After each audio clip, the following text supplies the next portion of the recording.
او میرے محترم بھائیوں، تم مسلمان ہو، عبداللہ عبدالرحمن ہو، توحید پرست مواحد، اپنے آپ کو کہاں منڈیوں کی نظر کر رہے ہو؟ قربانی کرو، اللہ کے لیے لے کر آؤ اور نبوت و نمائش سے باز آؤ، نبوت و نمائش سے باز آؤ۔ میرے نبی علیہ السلام صحابہ کے ساتھ بیٹھے ہوئے تھے، صحابہ اکرام نے، نبی علیہ السلام کی مجلس سجی ہوئی ہے، میرے نبی علیہ السلام نے فرمایا تعوذ باللہ من جب الحزن، میرے صحابہ غم کے کنویں سے پناہ مانگو۔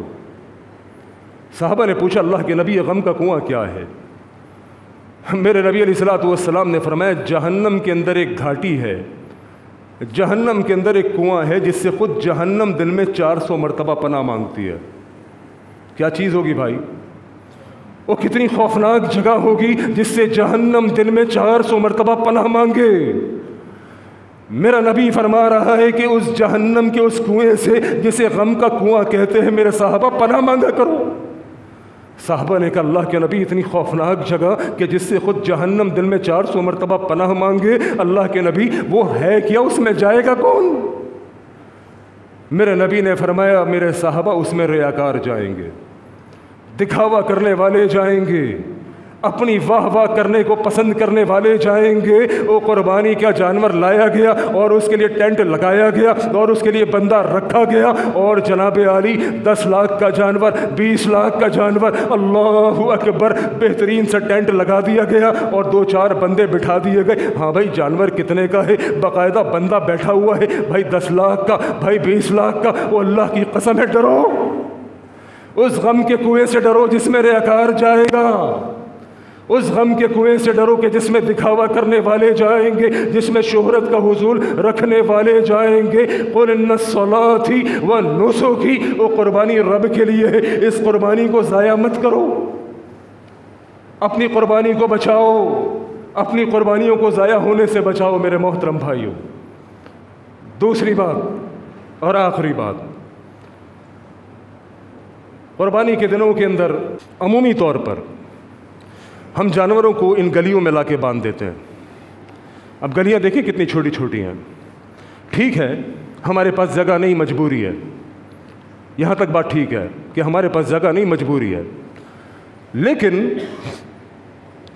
ان جانوروں کی وجہ سے لوگوں کو اگر تکلیف ہوئی، آپ کے لائے ہوئے جانوروں کی وجہ سے اگر لوگوں کو تکلیف ہوئی، مثال کے طور پر آپ کے جانور کا گوبر، اس کا پیشاب، اس کی گندگی، اس کا بچا ہوا کھانا آپ نے کیا کیا؟ پڑوسیوں کے گھر کے قریب ڈال دیا۔ آپ نے کیا کیا؟ اس کا گوبر، اس کا لیت، اس کا گند والا بچا ہوا کھانا اور گند والا آپ نے گلی کے اندر ڈال دیا۔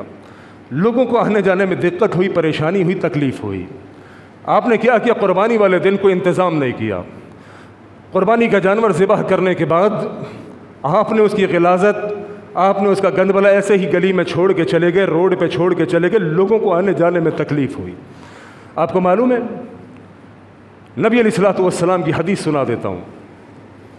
یہ سب باتیں میں پہلے سے اس لیے بتا رہا ہوں کہ ابھی وقت باقی ہے، آپ نے انشاءاللہ اس سال کو پلاننگ سے گزارنا ہے کہ قربانی کا اجر ملے، نہ کہ باعث گناہ بنے۔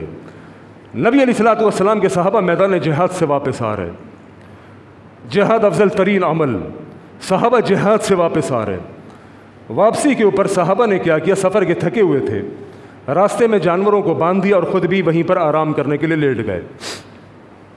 کمپلین پہنچی اللہ کے نبی کے پاس۔ اللہ کے نبی وہ آپ کے صحابہ جو جہاد کے میدان سے واپس آ رہے تھے، سفر کے تھکے ہوئے تھے، لہٰذا انہوں نے اپنے جانوروں کو بیچ رستے میں باندھ دیا ہے اور خود بھی آرام کرنے کے لیے وہیں پر لیٹ گئے۔ اللہ کے نبی، لوگوں کو آنے جانے میں پریشانی ہو رہی ہے، بات سمجھیے گا، اللہ کے نبی ان کے جانوروں کی وجہ سے، ان کے روڈ پر لیٹنے کی وجہ سے لوگوں کو آنے جانے میں تکلیف ہو رہی ہے۔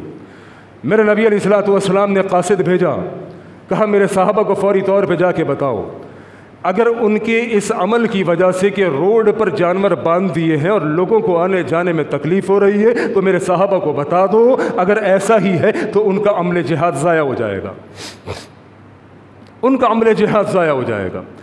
لوگوں کو تکلیف دینے کی وجہ سے اگر جہاد جیسا عمل ضائع ہو سکتا ہے میرے محترم بھائیوں، تو میری ان حرکتوں کی وجہ سے کہیں میری قربانی کا معاملہ ضائع نہ ہو جائے۔ لہذا یہ سب احتیاطی تدابیر بھی آپ کو بتا دیں کہ قربانی سے پہلے ریاکاری سے بچنا ہے، لوگوں کو تکلیف دینے سے بچنا ہے۔